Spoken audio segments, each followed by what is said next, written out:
Africa, how are you? Welcome to Pan-Africanism Through Poetry with Moses Tofa. Today's poem is titled Africa, a fighter of imperialism who became a student of imperialists.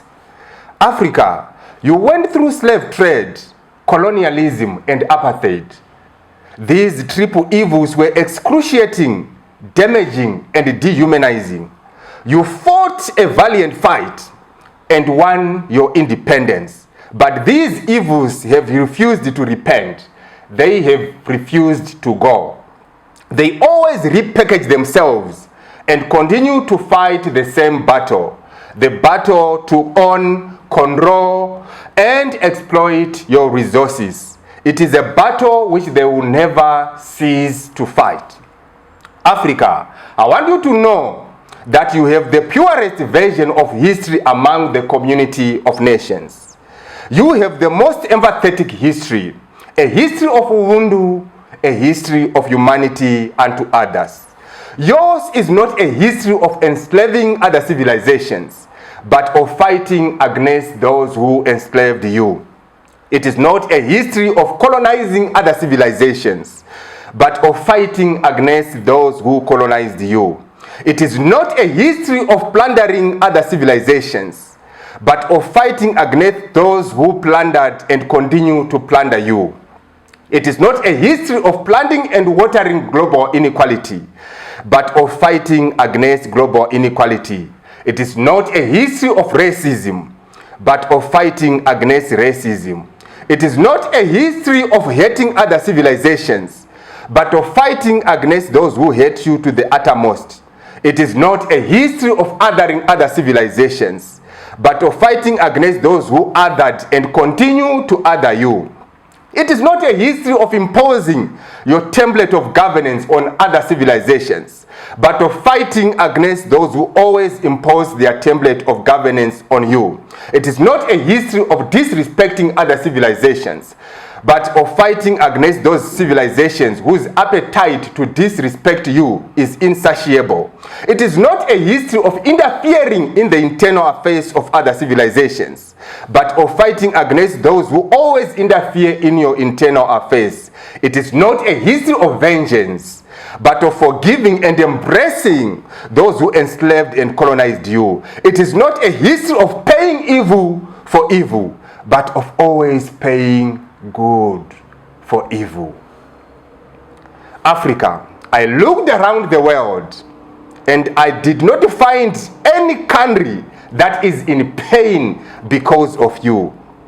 You are equipped with the purest version of human history and values. If all civilizations were to behave like you, this world will delight in the purest form of civilization to civilization interaction. Africa, you have all the moral authority in this world to stand on the mountain top and preach to other civilizations how to become human. You are the teacher, but alas, you have become the student. How did you get here, Africa? How did you get to a point where you became a student of those who enslaved, colonized, and plundered you? Where did they get the effrontery to teach you democracy? Who are the world's oldest democracy? Those who enslaved or those who fought against enslavement? Those who colonized or those who fought against colonialism? Those who oppressed or those who fought against oppression? Those who fought for democracy or those who fought to maintain an imperialistic political order? Those who dehumanized or those who fought against dehumanization? Those who racialized or those who fought against racism? Those who plundered or those who fought against plunder? Those who authored global inequality or those who fought against global inequality? Africa, you are a valiant fighter of imperialism who became a student of imperialists. At what point did imperialists become the template of global virtue? They have a diabolical past and they refuse to let it go. They vowed that the empire will never die. They vowed that they will not allow you to heal from the colonial wounds.